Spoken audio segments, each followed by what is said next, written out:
Hello guys, a very good evening to all. कैसे हो बेटा सभी? तो सबसे पहले जैसे मैं बता दूं गाइस, आपके बहुत सारे मैसेजेस आ रहे थे डेली बेसिस पे बहुत सारे बच्चों के। तो वो कह रहे थे कि सर प्लीज़ ये वाला चैप्टर करवा दो, सर कोऑर्डिनेशन करवा दो, sir P block D and F block ये बता दो। आपके बहुत अच्छे लेक्चर लग रहे हैं, रिवीजन बहुत ज़्यादा हमें बेनिफिट मिल रहा है रिवीजन के अंदर। तो जैसा कि मैं बता दूं बेटा, बीच में कुछ दिन मैं इसलिए वीडियो नहीं डाल पाया क्योंकि मुझे फीवर चल रहा था। तो 3-4 दिन से मैं भी बेड रेस्ट पे ही था, कोई क्लासेस मैं नहीं ले रहा था। तो आज थोड़ा बहुत मतलब काफ़ी हद तक मैं ठीक हो गया हूँ आज। और इस हालत में हूँ कि आप लोगों के लिए वीडियो बना सकता हूँ। बिकॉज डेली मेरे पास बहुत सारे मैसेजेस आ रहे हैं कि सर प्लीज़ एक कोऑर्डिनेशन कंपाउंड अप करवा दीजिए, बहुत ज़्यादा इंपॉर्टेंट चैप्टर है। और उसमें हमें काफ़ी सारे डाउट्स रहते हैं, क्वेश्चन उसके ज़्यादा आते हैं जैसा कि आपको पता ही है। ठीक है, तो इसलिए फिर मैंने सोचा कि चलो आज तबीयत भी ठीक है, 80% अराउंड तबीयत सही है मेरी। ठीक है, तो चलो क्यों ना फिर आप लोगों के लिए एक वीडियो बना दी जाए, और जिससे आपको बहुत सारे बच्चों को बहुत ज़्यादा हेल्प मिल जाएगी। तो मेरी आपसे एक रिक्वेस्ट है, वीडियो को बिल्कुल स्टार्टिंग से लेके एंड तक देखें बेटा। ठीक है, बहुत अच्छे अच्छे क्वेश्चंस मैंने आप लोगों के लिए निकाले हैं इसके अंदर। इन क्वेश्चंस को करने के बाद आपका पूरा चैप्टर एक तरह से मैं कह सकता हूँ रिवाइज हो जाएगा, और जैसे क्वेश्चन पेपर में आते हैं उस तरह के क्वेश्चंस में आप सीख भी जाओगे कि कैसे कॉन्सेप्ट लगाते हैं, कौन कौन से कॉन्सेप्ट ज़्यादा इंपॉर्टेंट है, इस तरह के क्वेश्चन आने पे हमें कैसे सॉल्व करना है। तो आप लोगों से रिक्वेस्ट है कि वीडियो को स्किप ना करें बिल्कुल भी। हाँ, अगर आपको प्रैक्टिस करनी है आप क्वेश्चन को पोज करें, मेरे सॉल्यूशन बताने से पहले आप खुद उसको ट्राई करें। इफ इन केस अगर आपसे सॉल्व हो जाता है तो बहुत बेटर है, अगर नहीं होता तो फिर उस कॉन्सेप्ट को ध्यान से बैठ के सुने। क्लियर? चलिए, तो स्टार्ट करते हैं बेटा। कोऑर्डिनेशन कंपाउंड बहुत ही ज़्यादा इंपॉर्टेंट चैप्टर है। एंड अगर आपको वीडियो पसंद आए, अगर आपको लगे कि हाँ बहुत अच्छी चीज़ है सर ने बताई है, तो इस वीडियो को ज़्यादा से ज़्यादा शेयर भी करें बेटा, चैनल को सब्सक्राइब भी करें।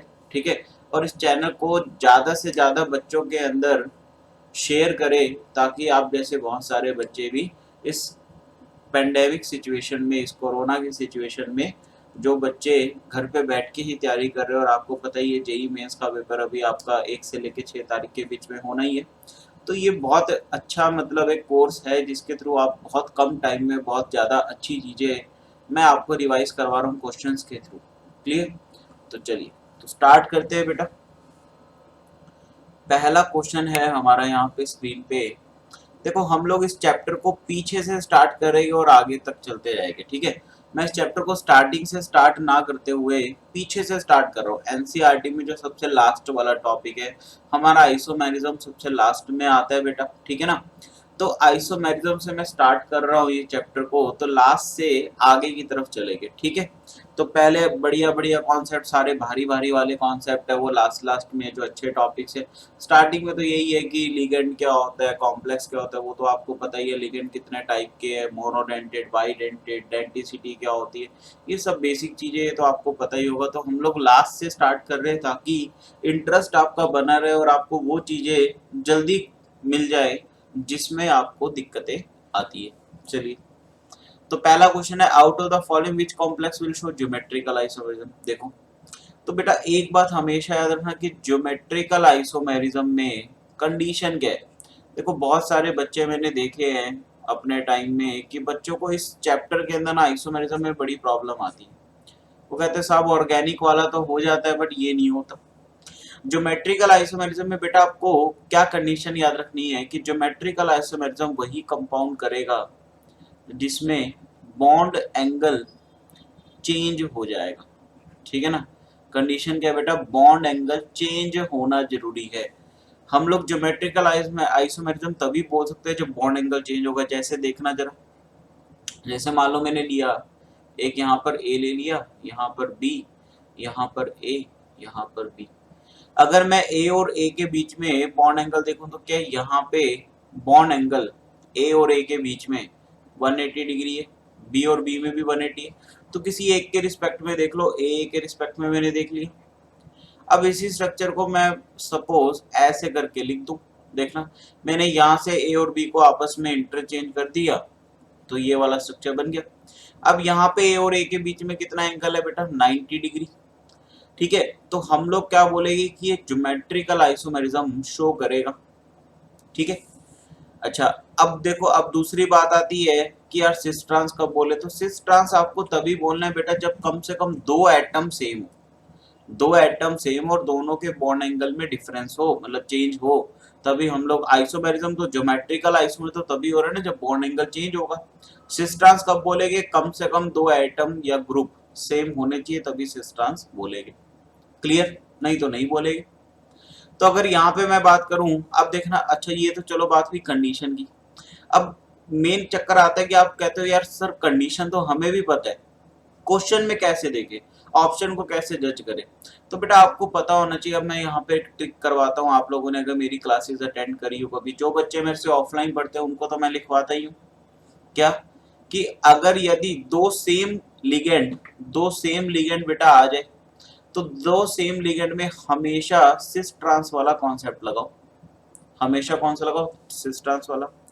और अगर तीन सेम लिगेंड आ जाए तो हमेशा फैक्मर वाला कॉन्सेप्ट लगाओ।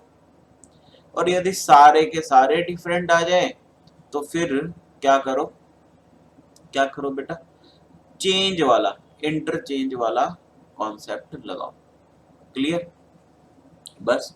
तो यहाँ पर देखो Ma2B2, Ma2B2, तो यहाँ पर क्या आ रहा है, दो लिगेंड सेम आ रहे हैं बेटा, सिस ट्रांस वाला कॉन्सेप्ट है, जीआई शो कर जाएगा, एक सिस बनेगा एक ट्रांस बनेगा। Ma4, भाई किसी को भी आप चेंज कर लो, cis trans bond angle change ही नहीं होगा, नहीं करेगा। Ma4, ये भी Ma4 है, ये भी नहीं करेगा बेटा। Ma2, ये भी नहीं करेगा, ये तो करेगा ही नहीं। क्लियर, तो आपको पता होना चाहिए जी। अच्छा अब तीसरी बात ज्योमेट्रिकल की, चलो आपको ये बात तो पता चली। अब तीसरी बात ज्योमेट्रिकल में कि कौन कौन सी ज्योमेट्री शो करती है, तो हमें पता है कि कोऑर्डिनेशन नंबर 4 में टेट्राहेड्रल कभी भी ज्योमेट्रिकल आइसोमेरिज्म शो नहीं करेगा। क्यों नहीं करेगा, अब सोचो आप में से कुछ को आ रहा है वो भी क्यों नहीं शो करता, क्योंकि बेटा टेट्राहेड्रल में सारे बॉन्ड एंगल क्या होते हैं, सेम होते हैं। ठीक है ना, टेट्राहेड्रल में सारे बॉन्ड एंगल क्या होते हैं, सेम होते हैं। आप कहीं से भी एटम रख लो आपको कभी भी जीआई मिलेगा नहीं, क्योंकि जीआई की कंडीशन क्या है, बॉन्ड एंगल चेंज होना चाहिए बेटा। बॉन्ड एंगल चेंज ही नहीं हो रहा है यहाँ पे, अगर बॉन्ड एंगल चेंज नहीं हो रहा तो फिर जीआई भी नहीं होगा। क्लियर है, इतनी बात क्लियर। चलिए पहला क्वेश्चन देखो हमारा हो गया, इसके थ्रू हमने जीआई का कॉन्सेप्ट सीखा। अगला है अ रिएजेंट यूज फॉर आइडेंटिफाइंग निकल आयन। देखो इस तरह की जो टेस्ट है ना बेटा, चार टेस्ट आपको हमेशा, मतलब ये आपको पढ़ के जाने, क्योंकि चार टेस्ट इंपॉर्टेंट है। कौन कौन से चार टेस्ट, एक तो निकल आयन का, ठीक है, एक तो आपका निकल आयन का, एक फेरस, एक फेरिक और एक सल्फाइड। क्लियर, ये चार आयन के टेस्ट तो आपको पढ़ के ही जाने बेटा, बहुत ज्यादा इंपॉर्टेंट है। अब इसने बोला कि रिएजेंट कौन सा यूज होगा निकल आयन को पहचानने में, तो अगर आपको टेस्ट पता है तो आप सीधा बता दोगे कि डाई मिथाइल ग्लाइऑक्सिन जो है वो यूज होते हैं। कैसे यूज होते हैं, यहाँ पर निकल +2 है, यहाँ पे +2 DMG, this is the dimethyl glyoxime. अब यहाँ पर देखना रिएक्शन जो एनसीईआरटी में लिखा हुआ है बेटा, वो अपने लिखा हुआ है NH4OH, और यहाँ पर जो कॉम्प्लेक्स बनाया हुआ है वो है, ठीक है, निकल DMG2, ठीक है ना, +2। क्लियर, सॉरी यहाँ पे DMG -2 होता है तो ऊपर नहीं आएगा, ठीक है, तो ये है। अच्छा साथ में जो निकल +2 है, ये जो पीपीटी बनाता है बेटा, ये जो पीपीटी है ये कैसे कलर की होती है, रोजी रेड कलर की होती है, रोजी रेड पीपीटी, रोजी रेड या फिर कई बार इसको चेरी रेड भी लिख देते, तो ये रोजी रेड या चेरी रेड कलर का पीपीटी बनाते। अब यहाँ पर देखना एक चीज क्या है कि जो डीएमजी है ना, it is not a ligand, ये लीगेंड नहीं है बेटा। Dimethyl glyoxime is not a ligand, dimethyl glyoximato is the ligand. Clear, एक बात यहाँ पे ध्यान देने वाली है कि बहुत सारे बच्चे सोचते हैं कि दिस इज द लीगेंड, और ये लीगेंड इसके मेटल के साथ इसने बॉन्डिंग बनाई और यहाँ पे कॉम्प्लेक्स बना लिया। बेटा dimethyl glyoxime is not a ligand, dimethyl glyoximato. अब सोचो डाई मिथाइल ग्लाइऑक्सीमेटो कैसे बनाएगी, तो बेटा उसके लिए प्रोटॉन निकालने पड़ेगी, किस में से निकालने पड़ेगी, भाई डाई मिथाइल ग्लाइऑक्सी में से निकालने पड़ेगी। अब प्रोटॉन ऐसे तो निकलेगा नहीं कि हमने हाथ डाल के निकाल लिया बेटा, ऐसे हाथ से निकाल लिए, तो प्रोटॉन को निकालने के लिए हमने क्या करा, वीक बेस डाला। तो यहाँ पर वीक बेस हम लोग लेते हैं, ठीक है। तो वीक बेस हम लोग लेते हैं जो कि क्या करेगा, प्रोटॉन को बाहर निकाल देगा और dimethyl glyoximato that is the ligand, और वो निकल +2 के साथ क्या बना लेगा, बॉन्ड बना लेगा। क्लियर। तो ये यहाँ पर इंपॉर्टेंट चीज थी। अगर आपको टेस्ट आता है बेटा तो you can directly attempt the question, ठीक है। उसके अंदर भी मैंने आपको ये चीज बता दी कि पीपीटी कौन से, तो आप ये 4 टेस्ट तो बिल्कुल एकदम आपको याद होने चाहिए। तो ये 4 टेस्ट तो आप बिल्कुल याद करके रखेंगे। क्लियर। चलिए अगला क्वेश्चन। अगला क्वेश्चन है which of the following carbonyl will have strongest CO bond. देखो बहुत ज्यादा इंपॉर्टेंट क्वेश्चन है। इस तरह के क्वेश्चन अगर आपने एनटी अभ्यास के एग्जाम भी दिए हुए एप्लीकेशन पे, जो पेपर से मैं सॉल्यूशन डालता था, तो बहुत सारे पेपरों में ये क्वेश्चन जरूर आया है कि इनमें से बताओ CO की बॉन्ड लेंथ किसमें ज्यादा स्ट्रॉन्ग होगी। अब देखो मेटल कार्बोनिल्स की यहाँ पे बात हो रही है, तो कार्बोनिल्स बहुत स्पेशल टाइप के लिगेंड होते हैं। देखो लिगेंड का काम क्या होता है, लिगेंड जो होता है वो ऐसे ग्रुप ऐसे एलिमेंट्स या ग्रुप ऑफ एटम्स जिनको मॉलिक्यूल्स हम लोग बोलते हैं कि वो एक लोन पेयर डोनेट करें, मतलब कम से कम एक उनके पास लोन पेयर क्या करे, वो डोनेट करे। किसको डोनेट करे, सेंटर मेटल एटम को डोनेट करे। अब कुछ लिगेंड ऐसे होते हैं कि जो डोनेशन कर तो रहे हैं, ठीक है, मतलब जो सेंटर मेटल एटम को इलेक्ट्रॉन दे तो रहे हैं, बट जो खुद लिगेंड है उनके antibonding pi star MO के अंदर, मतलब एंटी बॉन्डिंग एमओ के अंदर वो मेटल से इलेक्ट्रॉन उल्टे ले लेते हैं, जिसको हम लोग बैक बॉन्डिंग, उस इफेक्ट को हम लोग बोलते हैं सिनर्जिक इफेक्ट, और बॉन्ड को क्या बोलते हैं, सिनर्जिक बॉन्डिंग। तो ऐसा भी इसमें सीन होता है। कैसे, जरा मैं आपको समझाता हूँ जिनको नहीं पता कि क्या होता है। देखो मान लो मैंने मेटल लिया, इस मेटल के पास क्या था, एक वैकेंट ऑर्बिटल था बेटा, ठीक है, और यहाँ पर क्या था, कार्बोनिल ग्रुप लगा हुआ था। यहाँ पर क्या लगा हुआ था बेटा, कार्बोनिल ग्रुप लगा हुआ था, ठीक है। कार्बोनिल के पास क्या था, फिल था, क्या था, फील्ड इसके पास था। इस कार्बोनिल ग्रुप ने इसको क्या करा, मेटल को इलेक्ट्रॉन दे दिए वाया कोऑर्डिनेट बॉन्ड, मतलब यहाँ पे जो बॉन्ड बना वो क्या बना, कोऑर्डिनेट बॉन्ड बना, जिसको हम लोग कुछ इस तरह से दिखाते हैं,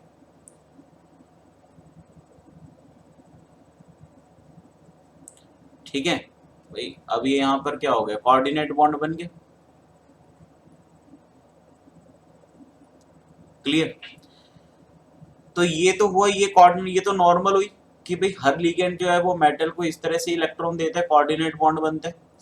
बट अब क्या होता है कि कार्बोनिल ग्रुप में, इनको पाई एसिड लिगेंड्स भी बोला जाता है, कार्बोनिल और CN- जो होते हैं, ठीक है। अब जो मेटल का देखो, मेटल जो ये डी ब्लॉक का मेटल है, इसके पास 5 ऑर्बिटल होते हैं, आपको पता ही है, ठीक है। तो जो डी ब्लॉक का मेटल है बेटा, इसके पास ऐसे तो है नहीं कि सारे के सारे खाली रहेंगे भाई, ऐसे भी इसके पास ऑर्बिटल होते हैं जो फुल्ली फिल्ड होते हैं, फुल्ली फिल्ड ऑर्बिटल, ठीक है, फुल्ली फिल्ड ऑर्बिटल। तो ये इसके पास फुल्ली फिल्ड ऑर्बिटल है। और ऐसे ही कार्बन के जो एंटी बॉन्डिंग एमओज है भाई, वो खाली पड़े। कार्बन के जो एंटी बॉन्डिंग एमओज है वो खाली है।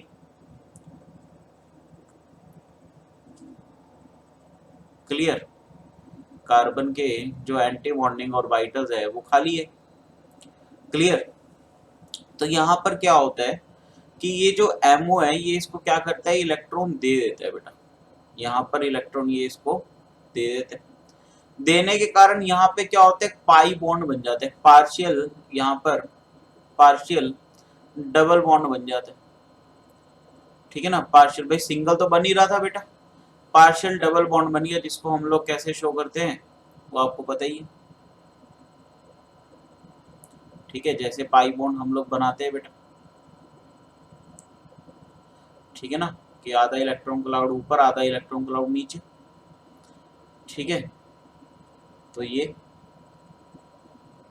क्लियर। तो ये हमने बना दिया। तो ये पार्शियल डबल बॉन्ड कैरेक्टर, इस इफेक्ट को पूरे इफेक्ट को बोलते हैं हम लोग सिनर्जिक इफेक्ट। और ये जो पार्शियल डबल बॉन्ड यहाँ पे बना, इसको हम लोग बोलते हैं सिनर्जिक बॉन्डिंग। इसमें सिंगल भी सिग्मा भी बन रहा है और पार्शियल डबल बॉन्ड भी बन रहे हैं, पाई बॉन्ड भी बन रहे हैं। तो ओवरऑल हम लोग अगर बोले तो मेटल कार्बन की जो बॉन्ड लेंथ है वो बेटा कम होगी। भाई यहाँ पे अब 2 क्वेश्चन उठते हैं कि वो तुम्हारे से CO बॉन्ड कंपेयर भी करवा सकता है, मेटल कार्बन वाली बॉन्ड भी कंपेयर, बॉन्ड लेंथ कंपेयर करवा सकता है, ठीक है, या बॉन्ड स्ट्रेंथ कंपेयर करवा सकता है। तो मेटल कार्बन की सिनर्जिक इफेक्ट होने के कारण मेटल कार्बोनिल कंपाउंड में क्या देखा गया कि सिंगल बॉन्ड की जगह पार्शियल डबल बॉन्ड करेक्टर आ रहा है, जिसकी वजह से क्या हुआ, बॉन्ड लेंथ बेटा कम हो गई और बॉन्ड स्ट्रेंथ बढ़ गई। बट अब यहाँ पे इसने क्वेश्चन क्या पूछा है, इसने सीओ बॉन्ड पूछा है। भाई देखो मेटल कार्बन की तो बताना बहुत आसान है, ठीक है। अब मेन बात करते हैं सीओ बॉन्ड पे क्या इफेक्ट पड़ेगा, कि अगर सिनर्जिक इफेक्ट हो रहा है, मतलब बैक बॉन्डिंग हो रही है, तो सीओ बॉन्ड पे क्या इफेक्ट पड़ेगा। अब कुछ सोच के देखो, अगर ये मेटल भरा हुआ है, ठीक है ना, मेटल ने इस कार्बन के एंटी बॉन्डिंग एमओ में इलेक्ट्रॉन दिए, ठीक है, इलेक्ट्रॉन दिए। अब जब वो इलेक्ट्रॉन देगा तो ये कार्बन जो है ये मेटल के पास जाएगा। जब कार्बन मेटल के पास जाएगा तो इसकी ऑक्सीजन से दूरियां बढ़ जाएगी बेटा, इसकी ऑक्सीजन से दूरियां बढ़ जाएगी। अच्छा, दूरियां बढ़ने के कारण क्या होगा कि बॉन्ड लेंथ लंबी हो जाएगी और बॉन्ड स्ट्रेंथ कम हो जाएगी। चलो बात समझ आती है, बिल्कुल लॉजिक है ये तो, ठीक है। अब दूसरा मुद्दा क्या है, पहला मुद्दा तो चलो समझ आया कि यार ये अच्छा ये लॉजिक है भाई, ऐसे सीओ की बॉन्ड लेंथ पे इफेक्ट पड़ेगा। अब दूसरी कहानी ये आती है कि हमें कैसे पता कि किसमें बैक बॉन्डिंग ज्यादा किसमें कम, मतलब जिसमें बैक बॉन्डिंग ज्यादा मतलब जो मेटल ज्यादा इलेक्ट्रॉन, ज्यादा अच्छी तरह इलेक्ट्रॉन देगा कार्बन के एंटी बॉन्डिंग एमओ में, तो बेटा वो क्या होगा, उसमें कार्बन ज्यादा जल्दी पास जाएगा मेटल के, और उससे ऑक्सीजन से ज्यादा जल्दी दूरियां बढ़ जाएगी, तो उसमें बॉन्ड स्ट्रेंथ कम हो जाएगी, ठीक है ना, बॉन्ड लेंथ बढ़ जाएगी। तो यहाँ पर हमने देखना है कि कौन सा मेटल अच्छा डोनर है, मतलब किसमें बैक बॉन्डिंग सबसे ज्यादा तगड़ी होगी। तो अब आप याद रखना कि अगर मेटल के पास नेगेटिव चार्ज है तो बेटा वो सबसे ज्यादा अच्छी बैक बॉन्डिंग करेगा। क्यों, उसके पास नेगेटिव चार्ज का मतलब उसके पास इलेक्ट्रॉन भरपूर है, वो बहुत जल्दी कार्बन को कार्बन के एंटी बॉन्डिंग एमओ में दे देगा। अच्छा दे देगा, तो इसका मतलब उसमें बैक बॉन्डिंग बहुत तगड़ी है। अगर बैक बॉन्डिंग तगड़ी है तो फिर क्या होगा, सीओ बॉन्ड स्ट्रेंथ क्या हो जाएगी बेटा, सीओ बॉन्ड स्ट्रेंथ वीक हो जाएगी। Clear, CO bond strength weak हो जाएगी बेटा। अच्छा उसके बाद जो प्लस वाला है वो सबसे ज्यादा बेकार बैक बॉन्डिंग करेगा। क्यों भाई, अगर सोचो मेटल के पास प्लस है तो मेटल तो खुद ही इलेक्ट्रॉन के लिए घूम रहे, अब वो जल्दी से इलेक्ट्रॉन तो ऑब्वियस सी बात है नहीं देगा, तो उसके अंदर क्या होगा, मेटल कार्बन की जो बॉन्ड लेंथ है उसमें पार्शियल डबल बॉन्ड नहीं आएगा, मतलब वो उसमें क्या होगा, कार्बन ऑक्सीजन की जो बॉन्ड लेंथ है वो चेंज नहीं होगी, जिसके कारण कार्बन ऑक्सीजन में बॉन्ड स्ट्रेंथ ज्यादा रहेगी, ये हमें दिख रहा है। क्लियर, तो यहाँ पर अगर मैं देखूं तो पहले वाला तो न्यूट्रल है, दूसरे वाले में मेटल पॉजिटिव है, तीसरे वाले में भी न्यूट्रल है, चौथे वाले में मेटल नेगेटिव है। तो हमने अभी क्या बोला कि मेटल पे अगर पॉजिटिव चार्ज आता है तो उससे क्या होता है कि उसमें बैक बॉन्डिंग बहुत बेकार होती है, जिसके कारण सीओ बॉन्ड स्ट्रेंथ बहुत ज्यादा स्ट्रॉन्ग होती है।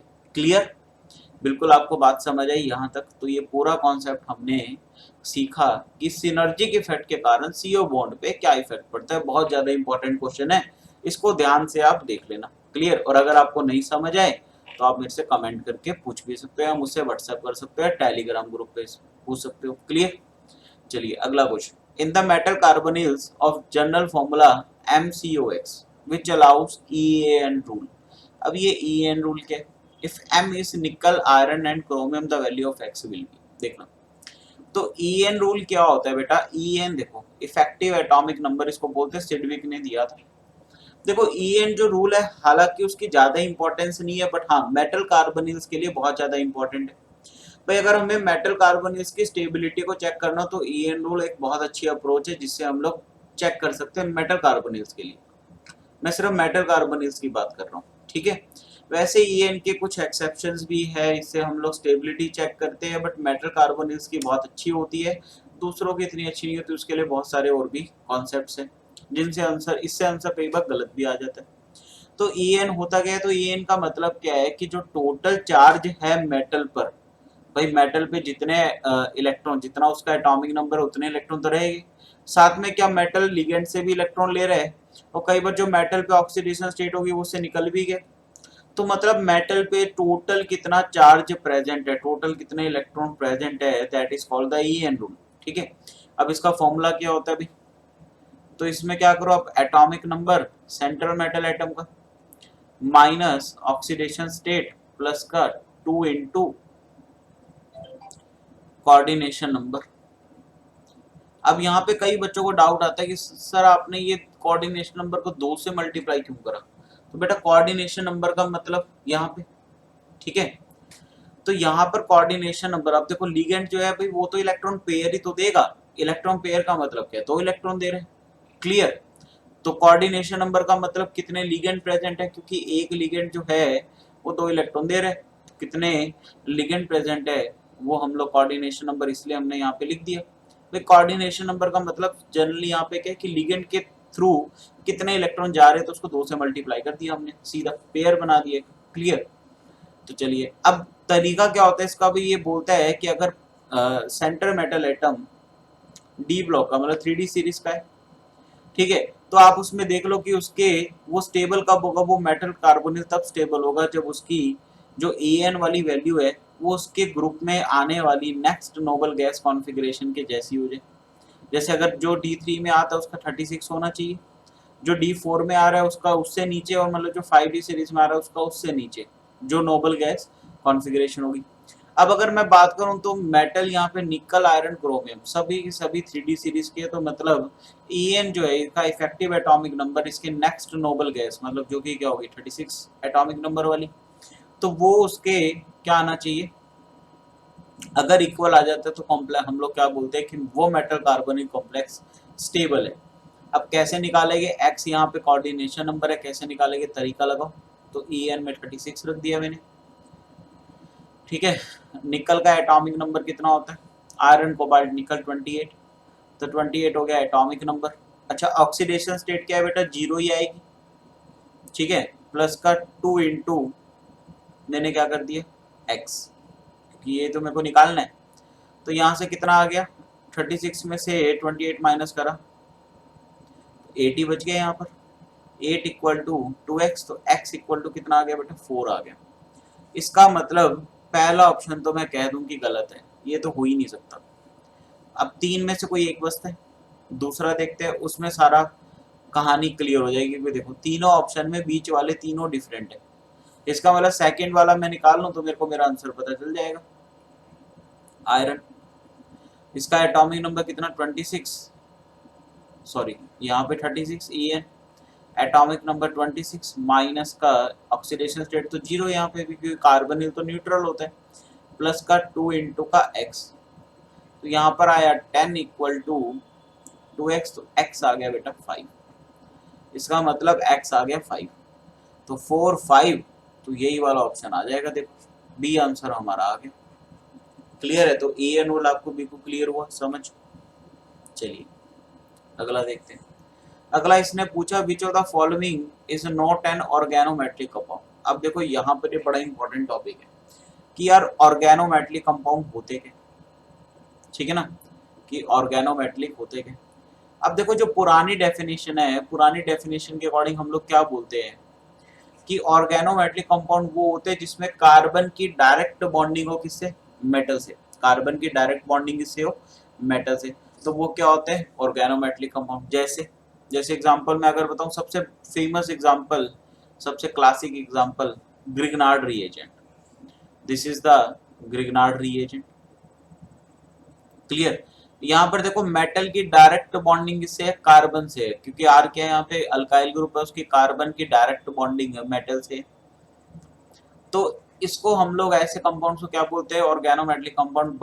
बट यहाँ पे थोड़ी सी प्रॉब्लम क्या कि ये थी ओल्ड डेफिनेशन, उसके बाद देखा गया कि ऐसे कुछ कंपाउंड्स आए जिनको भी हमने ऑर्गेनोमेट्रिक कंपाउंड बोला बट जिनके अंदर मेटल्स नहीं थे, क्या थे मेटलॉइड्स, तो फिर नई डेफिनेशन बनाई गई ऑर्गेनोमेट्रिक कंपाउंड की, क्या बनाई गई, थोड़ा सा चेंजेस करा कि ऑर्गेनोमेट्रिक कंपाउंड वो होंगे जिसमें कार्बन डायरेक्टली बॉन्डेड अपने से लेस इलेक्ट्रोनेगेटिव एटम के साथ होगा, ठीक है। ऑर्गेनोमेट्रिक कंपाउंड के बारे में क्या बोला गया कि ये ऐसे कंपाउंड है जिसमें कार्बन अपने से लेस इलेक्ट्रोनेगेटिव एटम के साथ डायरेक्टली बॉन्डेड होना चाहिए, तो वो थे ऑर्गेनोमेट्रिक कंपाउंड। अब कुछ मेटलॉइड्स के साथ भी ऑर्गेनोमेट्रिक कंपाउंड देखे गए, जैसे कौन कौन से मेटलॉइड, बोरोन हो गया, ठीक है, सिलिकॉन हो गया, जर्मेनियम हो गया, ठीक है, एंटीमनी हो गया, क्लियर।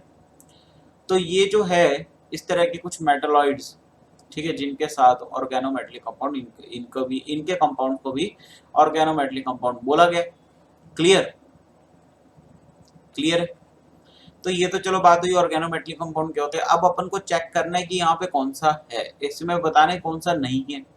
तो पहला देखूं तो C2H5 ट्वाइस Zn, तो भैया ये कौन सा है, पहले वाला अगर मैं देखूं तो ये है अल्काइल ग्रुप, बीच में Zn और फिर अल्काइल ग्रुप, इसको हम लोग बोलते हैं फ्रैंकलैंड, ठीक है ना, this is the Frankland reagent. Clear, तो ये तो नहीं होगा ऑप्शन, ये तो क्या है, ऑर्गेनोमेटेलिक है। CH3BOCH3 ट्वाइस, ठीक है ना। इसके अंदर देखिए तो मेटल की डायरेक्ट, मतलब सॉरी मेटल कह रहा हूँ, कार्बन की डायरेक्ट बॉन्डिंग है अपने से क्या करने, अपने से कम इलेक्ट्रोनेगेटिव एलिमेंट के साथ, क्योंकि देखो बोरोन यहाँ पे क्या मेटलॉइड है बेटा, तो अपने से कम इलेक्ट्रोनेगेटिव साथ डायरेक्टली बॉन्डेड है कार्बन, तो इसलिए ये भी क्या होगा, ऑर्गेनोमेटलिक कंपाउंड होगा, तो ये भी हमारा आंसर नहीं होगा। अब जिन बच्चों को यही पता था कि यार वो मेटल साथ होने चाहिए, वो इस पे लगा देते टिक, ठीक है, तो ध्यान रखना नई डेफिनेशन। अच्छा, उसके बाद BOCH3 थ्राइस, ये देखो ये OMC नहीं होता, ये OMC नहीं होता, तो यही हमारा आंसर होगा। अब यहाँ पर देखो, यहाँ पे कई बच्चों को ऐसा लगता है कि कार्बन जो है वो डायरेक्टली बॉन्डेड है किससे, बी से, जबकि ऐसा नहीं है। यहाँ पर देखो जो सीन है वो क्या है कि बोरोन की जो डायरेक्ट बॉन्डिंग है वो ऑक्सीजन के साथ है बेटा, किसके साथ है, ऑक्सीजन के साथ है, ना कि कार्बन के साथ। ऑक्सीजन से डायरेक्टली बॉन्डेड है, जबकि मैंने क्या बोला कि कार्बन की डायरेक्ट बॉन्डिंग उससे कम इलेक्ट्रोनेगेटिव एटम के साथ होनी चाहिए, जबकि यहाँ पे कार्बन की डायरेक्ट बॉन्डिंग तो ऑक्सीजन, और ऑक्सीजन ज्यादा इलेक्ट्रोनेगेटिव है, इसलिए ये हमारा क्या हो गया, ऑर्गेनोमेटलिक कंपाउंड हो गया। अगला जो है ये भी हमारा नहीं है, क्लियर, क्योंकि ये तो मेटल और कार्बन के बीच में बॉन्ड नहीं दिख ही रही है। तो तीन तो इसमें ऑर्गेनोमेटलिक कंपाउंड है, बट एक नहीं है, BOCH3 थ्राइस, बहुत ज्यादा इंपॉर्टेंट कंपाउंड है, पेपर में आ चुका है पहले भी, तो इसके बारे में आप खास ध्यान रखें और गलती ना करें, क्लियर, क्योंकि यहाँ पे बहुत सारी गलतियां होती है। अब अगला जो कॉन्सेप्ट है वो हमारा आ गया है कलर वाला कॉन्सेप्ट, ठीक है ना। भाई अपन को बताना है इनमें से कौन सा कॉम्प्लेक्स आयन, ये एक्सपेक्टेड नहीं एक्सपेक्टेड होगा, ठीक है ना, expected to absorb visible light, इनमें से ऐसा कौन सा कॉम्प्लेक्स आयन है जो कि विजिबल लाइट को एब्जॉर्ब नहीं करेगा, इस expected to absorb visible light. देखो भाई, जो कलर केमिस्ट्री है, जो कलर केमिस्ट्री है उसके अंदर हम लोग तीन फंडे लगाते हैं। मेनली जो जनरली यूज होता है वो होता है डीडी ट्रांजिशन, ठीक है, डीडी ट्रांजिशन। डीडी ट्रांजिशन होता क्या है कि डी में लोअर एनर्जी में एक इलेक्ट्रॉन पड़ा है, उसको एनर्जी देके हायर सब शेल में भेजना, मतलब हायर एनर्जी हायर लेवल पे भेजना, ठीक है, तो ये होता है डीडी ट्रांजिशन। अब सोचो डीडी ट्रांजिशन होने के लिए सबसे पहली कंडीशन क्या है, डी में इलेक्ट्रॉन होना चाहिए, इसका मतलब D0 वाली कॉन्फ़िगरेशन कभी भी डीडी ट्रांजिशन शो नहीं करेगी। अच्छा, दूसरा कि चलो मान लो इलेक्ट्रॉन भी है, बट एक हायर एनर्जी वाले शेल में जगह भी तो खाली होनी चाहिए कि जिससे लोअर वाला हायर में जाएगा, इसका मतलब D10 में भी डीडी ट्रांजिशन नहीं होगी, क्लियर। तो D0 एंड D10 में दो अपने को याद रखनी है क्या, कि इनमें डीडी ट्रांजिशन नहीं होती। अगर डीडी ट्रांजिशन नहीं होगी तो ये विजिबल लाइट एब्जॉर्ब ही नहीं करेगा, मतलब कलर देगा ही नहीं, शो ही नहीं करेगा, तो इसमें अपन को यही देखना है, मतलब इस तरह के क्वेश्चन में अपन को चेक करना है कि D0 D10 तो किसी में नहीं है, जरा चेक करते हैं पहले, तो इसी को चेक कर लेते हैं। तो जिंक में अगर देखें यहाँ पे +2 स्टेट में है, तो यहाँ पर D10 ही हो गया, देखो 4s2 3D10 होता है, तो यहाँ पे D10 हो गया, इसका मतलब यही हमारा आंसर आ गया। अच्छा, आगे चेक करो, स्कैंडियम यहाँ पे +3 में आ रहा है, स्कैंडियम +3 में आ रहा है, 4s1 4s2 3D1, तो यहाँ पे क्या हो गया, डी क्या हो गया बेटा, 0 हो गया, क्या हो गया, डी 0 हो गया, डी हमारा यहाँ पे 0 हो गया, इसका मतलब ये भी कलर शो नहीं करेगा, क्लियर। टाइटेनियम En2, ये भी सारे क्या है बेटा, न्यूट्रल है, तो यहाँ पे टाइटेनियम +4 में आ गया। अगर टाइटेनियम +4 में आ गया तो अब कैसे देखें, यहाँ पे scandium titanium Suresh Chandra 4s2 3D2, तो ये भी 0 पे आ गए। अब इसका मतलब तो यार यहाँ पे सारे D0 में आ रहे। देखो कि क्रोमियम देखे, ठीक है, क्रोमियम देखे NH3 6 3+, तो यहाँ पर अगर मैं देखो क्रोमियम 3+ में आ रहा है, 4s1 3D5 होता है, तो यहाँ पे D3 आ जाएगा, देखो 4s1 D3। तो इसमें अपन को बताना है इनमें से कौन सा कॉम्प्लेक्स कलर एब्जॉर्ब करेगा, मैं पहले गलत बोलिए, कौन सा कॉम्प्लेक्स कलर एब्जॉर्ब करेगा, तो ये तो D0 आ रहा है, ठीक है, सॉरी D10 आ रहा है, यहाँ पे D0 आ रहा है, यहाँ पे भी D0 है, इसी में D3 आ रहा है, तो ये कलर शो कर जाएगा। क्लियर है बात? तो ये हमारा आंसर आ गया डी। क्लियर? बिल्कुल आपको बात समझ में आ गई होगी। अब अगला जो क्वेश्चन है वो है the complex exhibit lowest energy absorption is. भाई इनमें से कौन सा ऐसा कॉम्प्लेक्स है जो कि लोवेस्ट एनर्जी एब्जॉर्ब कर रहा है? फिर वही वाला सीन आ गया, कलर वाला, कलर केमिस्ट्री वाला। भाई देखो लोवेस्ट एनर्जी एब्जॉर्ब कौन करेगा, सोचो। भाई जो वीक फील्ड लिगेंड होगा, जो वीक फील्ड लिगेंड होगा वो कम एनर्जी एब्जॉर्ब करेगा, जो स्ट्रॉन्ग फील्ड होगा वो ज्यादा एनर्जी एब्जॉर्ब करेगा। क्या इतनी बात क्लियर है? इतनी बात बिल्कुल क्लियर है। तो लोवेस्ट एनर्जी एब्जॉर्प्शन अगर मैं यहाँ पर देखूं Ni, देखो Cl4 CO4 CN4 H2O6, अगर मैं स्पेक्ट्रोकेमिकल सीरीज के थ्रू जाऊं कि उसी से हम लोग क्या लगा सकते हैं कि लिगेंड्स की स्ट्रेंथ के बारे में पता कर सकते हैं।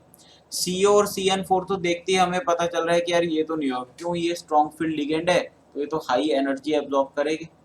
क्लियर है ना? इनको अगर लेके जाने तो इनको एनर्जी ज्यादा देनी पड़ेगी। अब बचा Cl और H2O, दोनों ही वीक फील्ड है, बट दोनों में स्पेक्ट्रोकेमिकल सीरीज के अकॉर्डिंग Cl जो क्लोरीन है ये ज्यादा वीक फील्ड लिगेंड है एज कंपेयर टू वाटर के, इसलिए जो आंसर यहाँ पे आ गया वो क्या आ गया, NiCl4 2 माइनस आ गया। अब देखो अगला क्वेश्चन बहुत, अब स्टेबिलिटी का कॉम्प्लेक्स आ गया। हमने देखो कलर स्पेक्ट्रा कर लिया, मतलब कलर का कॉन्सेप्ट कर लिया हमने, ठीक है, आइसोमेरिज्म का कॉन्सेप्ट देख लिया, कार्बोनिल वाला कॉन्सेप्ट देख लिया, मतलब पीछे के हमारे सारे बढ़िया बढ़िया कॉन्सेप्ट पता चल गए। अब अगला जो कॉन्सेप्ट आया वो स्टेबिलिटी का आया। देखो बच्चे के दिमाग में क्या था, जब भी स्टेबिलिटी का क्वेश्चन आता है हम सोचते हैं कि CFSE से कर लेंगे, क्रिस्टल फील्ड स्प्लिटिंग, यहाँ पे क्रिस्टल फील्ड CFT थ्योरी का कॉन्सेप्ट यहाँ पर हम लोग पढ़ेंगे, CFT को देखेंगे हम लोग। अब CFT के बारे में रूल्स आप सभी को पता ही है। तो अब यहाँ पे स्टेबिलिटी वाला जब भी क्वेश्चन आता है तो मोस्टली जो टीचर्स है और जो बच्चे हैं वो सभी यही सोचते हैं कि CFSE से हम लोग क्वेश्चन को सॉल्व कर जाएंगे। बट देखो मैं आपको यहाँ पे बता दूं कि जो स्टेबिलिटी है कॉम्प्लेक्स की, उसका एक ऑर्डर होता है। स्टेबिलिटी ऑफ कॉम्प्लेक्स देखने के लिए एक ऑर्डर है। क्या ऑर्डर? ये डायरेक्टली प्रोपोर्शनल होती है सिनर्जिक बॉन्डिंग के, जो कि अभी हम लोगों ने पीछे पढ़ा। ये डायरेक्टली प्रोपोर्शनल होती है चिलेशन इफेक्ट की, ये डायरेक्टली प्रोपोर्शनल होती है CFSE। ठीक है, अब यहाँ पर मुद्दा ये आता है कि सर आपने ये तो चलो बता दिया अभी, ठीक है, इनके डायरेक्टली है। अब अगर मान लो क्वेश्चन आया तो हम लोग को कैसे पता कि किससे क्वेश्चन सॉल्व करें? तो यहाँ पर एक प्रायोरिटी ऑर्डर आपको याद रखना है बेटा। प्रायोरिटी ऑर्डर ही इंपॉर्टेंट है। सबसे ज्यादा प्रायोरिटी मिलेगी सिनर्जी को, आफ्टर दैट मिलेगी चिलेशन को, और सबसे लास्ट में मिलेगी CFSE। मतलब अगर आपके पास क्वेश्चन आया तो सबसे पहले आप चेक करोगे क्या उसमें सिनर्जिक है, नहीं है तो चलो चिलेशन पे, क्या चिलेशन है, नहीं है तो फिर अपन जाएंगे CFSE से। अब जो CFSE है बेटा, CFSE में क्रिस्टल फील्ड स्प्लिटिंग एनर्जी या स्टेबलाइजेशन, भाई सोचो जितनी ज्यादा स्प्लिटिंग होगी उतना ज्यादा ही स्टेबल होगा, ठीक है ना, उतनी ज्यादा ही स्टेबिलिटी आएगी। तो CFSE किन किन फैक्टर्स पे डिपेंड करती है वो हम लोग जरा यहाँ पर देख लेते हैं। पहला है स्ट्रेंथ ऑफ लिगेंड। अगर CFSE से क्वेश्चन मतलब ऊपर वाले दोनों नहीं है तो फिर हम लोग CFSE से जाएंगे। अब CFSE से चेक कैसे करते हैं उसको रिवाइज कर लेते हैं। तो पहला है स्ट्रेंथ ऑफ लिगेंड। अब लिगेंड की स्ट्रेंथ कैसे देखेंगे, तो वो तो हमें स्पेक्ट्रोकेमिकल सीरीज से ही देखनी पड़ेगी। क्लियर, कि कौन सा स्ट्रॉन्ग है कौन सा वीक है। दूसरा आता है oxidation state of central atom.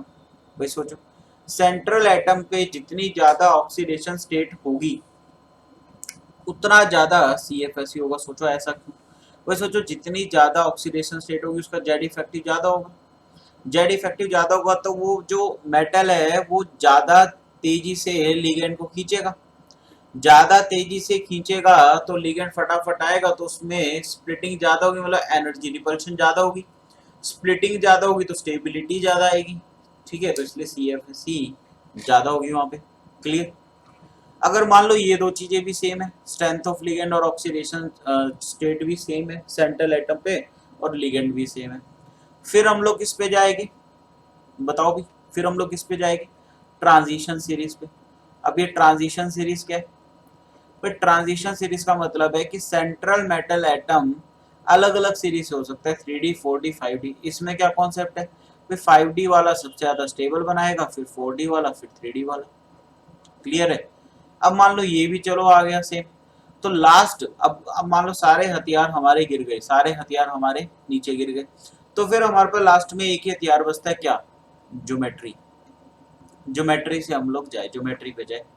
Geometry पे क्या होगा कि जो स्क्वायर प्लानर के अंदर स्प्लिटिंग होती है वो सबसे ज्यादा, फिर होती है हमारी ऑक्टाहेड्रल पे, और फिर होती है टेट्राहेड्रल में। तो ये ऑर्डर आपको बच्चों याद रखना है कि जब सारे हथियार अपने काम ना है CFSC में, तो फिर एक लास्ट हथियार हम लोग ज्योमेट्री पे लगाएंगे, इससे ज्यादा बाहर का नहीं आता। तो सबसे पहले तो अपने को चेक यही करना है, सिनर्जिक, फिर चिलेशन, फिर CFSC। चलो चेक करते हैं। क्वेश्चन की तरफ बढ़ते हैं। Select most stable complex. पहले मैं देखूं तो कोई चिलेशन नहीं है, कोई सिनर्जिक नहीं है, COH2O6 कोई सिनर्जिक बॉन्डिंग नहीं है, ठीक है, सिनर्जिक है नहीं। और इससे अच्छा दूसरा देखना, CONH3 ट्वाइस, EN ट्वाइस, ये बाइडेंटेड लिगेंड आ गया। अच्छा अब बच्चा ऐसा सोचता है कि सर चिलेशन वाला कॉन्सेप्ट कब सोचूं? तो बेटा जब बाइडेंटेड या पॉलीडेंटेड लिगेंड है उन्हीं में चिलेशन वाला कॉन्सेप्ट देखना है, मोनोडेंटेड में तो हो ही नहीं सकता। चिलेशन का मतलब क्या है कि जब लिगेंड इलेक्ट्रॉन को इस तरह से इलेक्ट्रॉन डोनेट करे कि वो एक रिंग बना ले, जो सेंटर मेटल एटम है वो लिगेंड के साथ एक क्या बना ले, रिंग बना ले।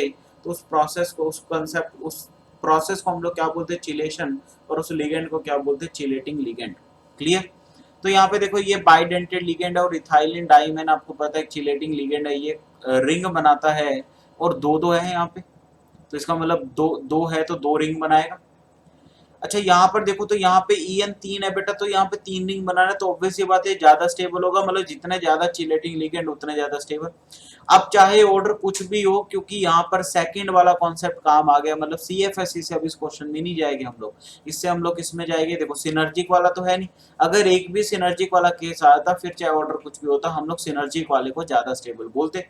बट क्योंकि यहाँ पे चारों में सिनर्जिक इफेक्ट तो है ही नहीं, तो फिर हम लोग दूसरा चिलेशन पे गए, तो हमने देखा चिलेशन यहाँ पे सबसे ज्यादा है, दैट्स वाई यही हमारा आंसर आएगा। क्लियर? यही हमारा आंसर आएगा। क्लियर इतनी बात? बिल्कुल। चलिए, इसलिए ज्यादा इंपॉर्टेंट है क्योंकि यहाँ पर मोस्ट ऑफ द स्टूडेंट जो मैंने देखे हैं वो CFSC से लगाते हैं, और टीचर भी यही बताते हैं। क्लियर?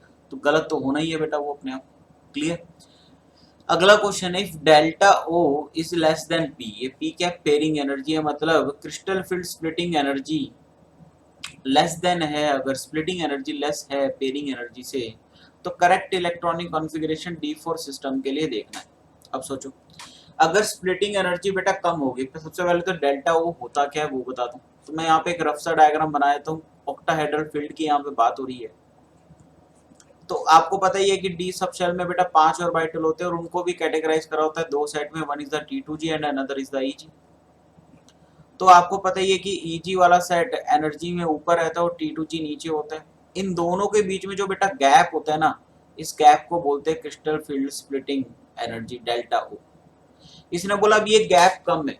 सोचो गैप ज्यादा कब होगा? जितना ज्यादा स्ट्रॉन्ग फील्ड लिगेंड होगा उतना ज्यादा गैप होगा, उतनी अच्छी स्प्लिटिंग होगी, उतना ज्यादा कंपाउंड स्टेबल होगा।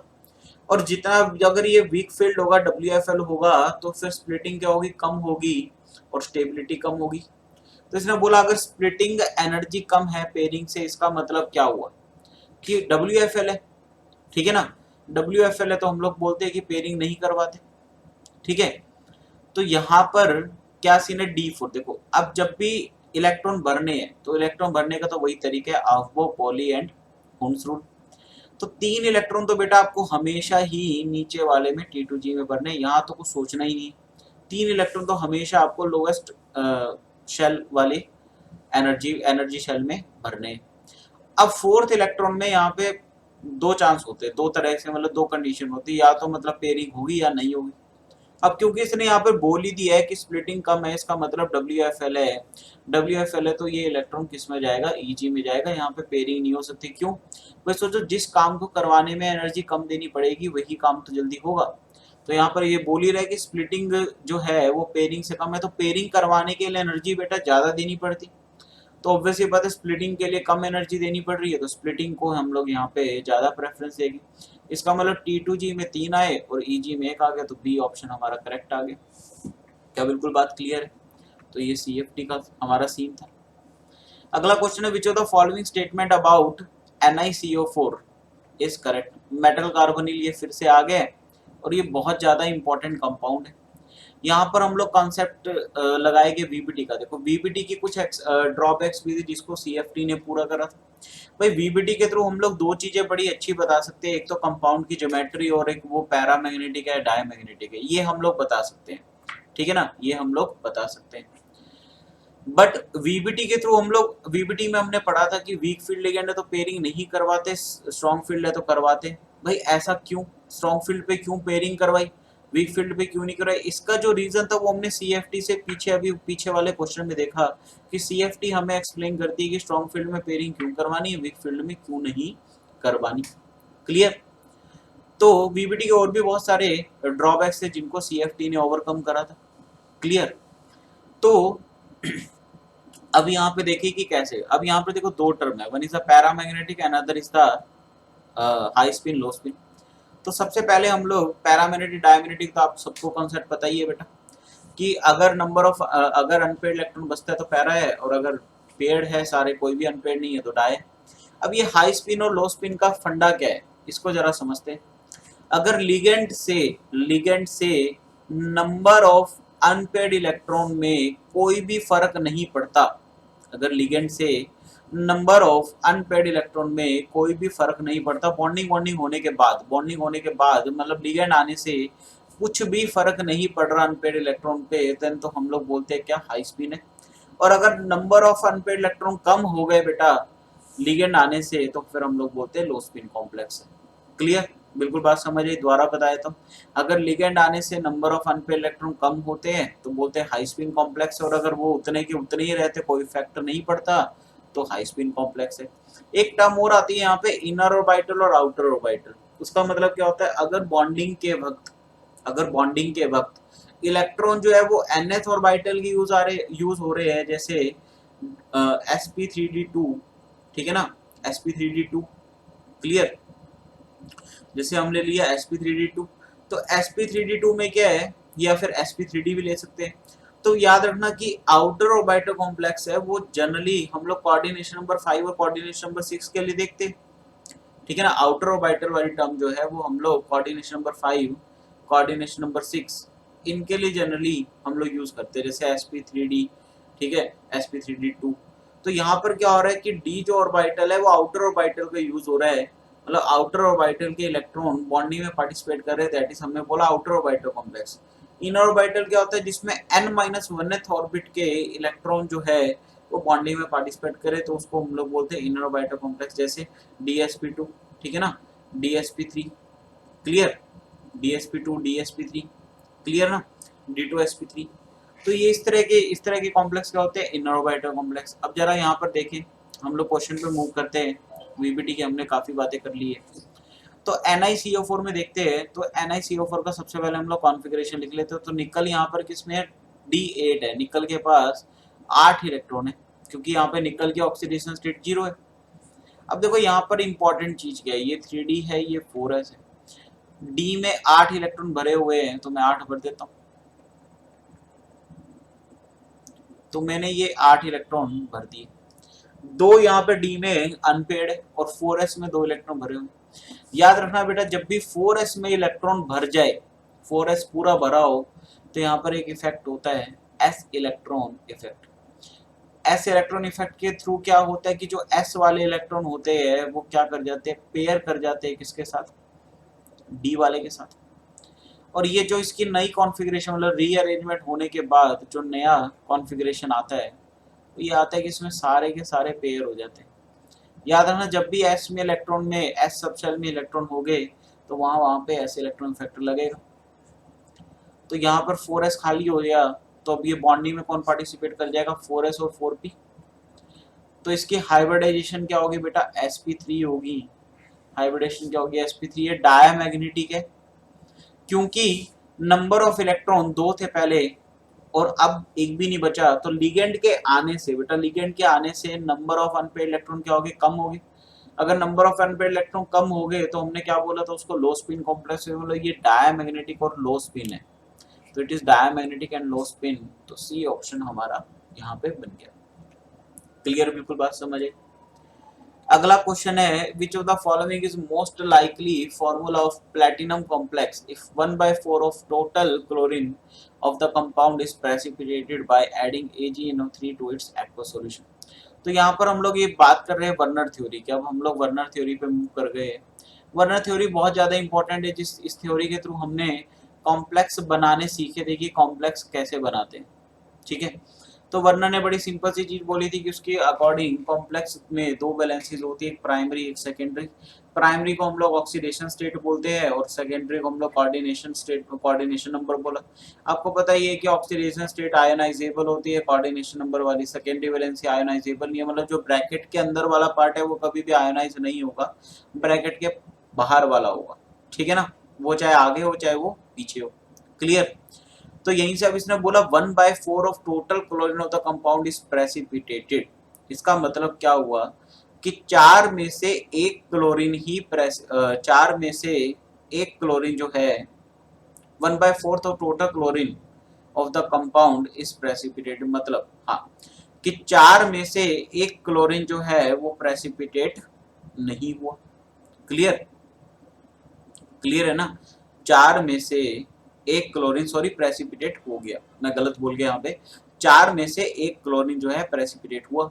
इसका मतलब एक क्लोरीन क्या आना चाहिए, बाहर आना चाहिए, और तीन क्लोरीन क्या होने चाहिए, अंदर होने चाहिए। अब जरा स्ट्रक्चर बनाते हैं। अब यहाँ पर स्ट्रक्चर का भी आइडिया कैसे होता है, तो प्लैटिनम के केस में आपको थोड़ा जनरल आइडिया होना चाहिए यहाँ पे, कि अगर प्लैटिनम +4 में आता है तो कोऑर्डिनेशन नंबर 6 होगा, और अगर प्लैटिनम +2 में आता है तो कोऑर्डिनेशन नंबर 4 होगा। देखे जरा, यहाँ पे प्लैटिनम की ऑक्सीडेशन स्टेट क्या है, +4, तो इसका मतलब इसका कोऑर्डिनेशन नंबर क्या होगा, 6 होगा। तो पहले वाला अगर मैं बनाऊं तो सारे के सारे वाटर मॉलिक्यूल अंदर आ जाए और सारे क्लोरीन बाहर चले गए। तो इसका मतलब क्या हुआ, यहाँ पे तो चारों क्लोरीन प्रेसिपिटेट हो गए, जबकि चार में से एक ही हुआ है। ठीक है ना, प्रेसिपिटेट। इसका मतलब पहला ऑप्शन तो नहीं होगा।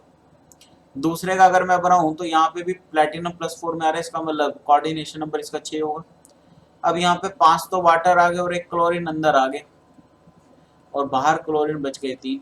यहाँ पर 3 क्लोरीन प्रेसिपिटेट हो गए जबकि एक हो रहा था, तो ये गलत है। इसका उल्टा जब होगा ना, इसका उल्टा जब होगा तो वही आंसर होगा। तीसरा अगर मैं देखूं तो यहाँ पर प्लैटिनम +2 में तो कोऑर्डिनेशन नंबर 4 रहेगा बेटा। अगर 4 रहेगा तो यहाँ पर देखो H2O ट्वाइस आ गया और Cl2 भी अंदर हो। यहाँ पे तो एक भी क्लोरीन प्रेसिपिटेट नहीं हुआ, तो ये भी आंसर नहीं होगा। इसका मतलब डी हमारा आंसर होगा। जरा बना के देखते हैं। यहाँ पे भी ऑक्सीडेशन स्टेट +4 है, देखो तो कोऑर्डिनेशन नंबर कितना होगा, 6 होगा। तो H2O 3 और तीनों क्लोरीन अंदर आ गए, एक क्लोरीन बाहर बच गए। तो ये क्लोरीन जो है वो प्रेसिपिटेट हो जाएगा और 3 प्रेसिपिटेट नहीं हो गए। यही इस क्वेश्चन को बोल रहा था, तो डी आंसर आ गया। तो वर्नर थ्योरी से हम लोग इस तरह के क्वेश्चन सॉल्व कर सकते हैं।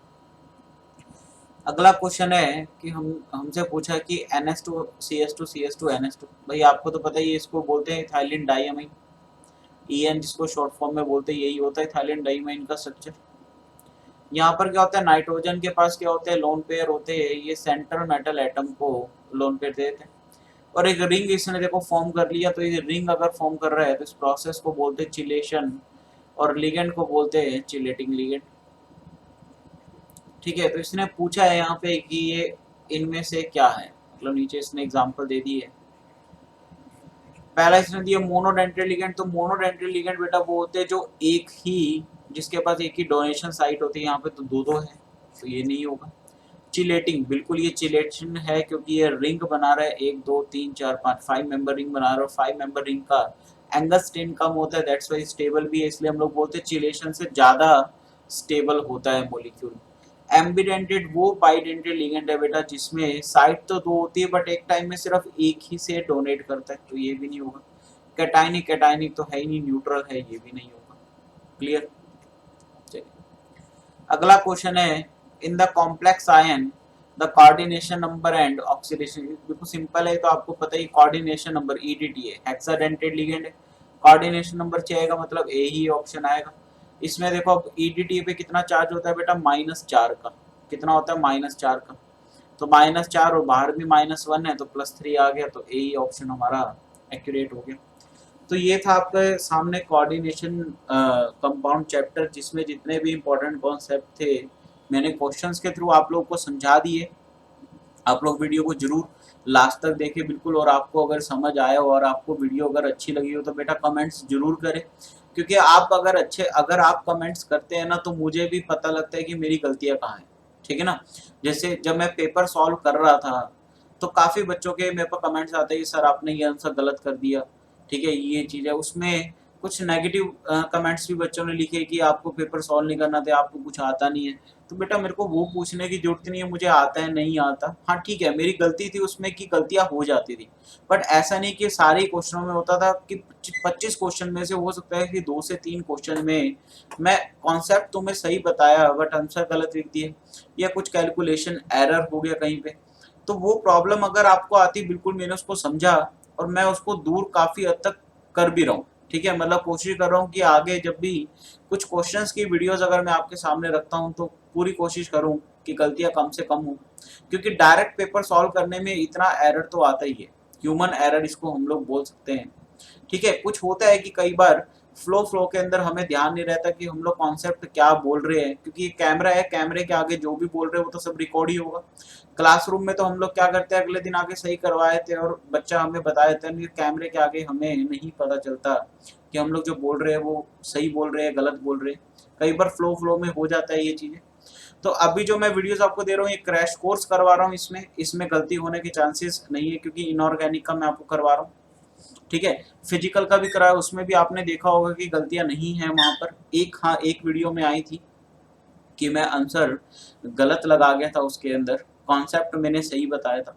तो धीरे धीरे मैं इसको रिजॉल्व कर रहा हूँ। बाकी अगर आपको वीडियो पसंद आई हो बेटा तो इसको प्लीज़ ज़्यादा से ज़्यादा शेयर करें और चैनल को भी ज़्यादा से ज़्यादा शेयर करें।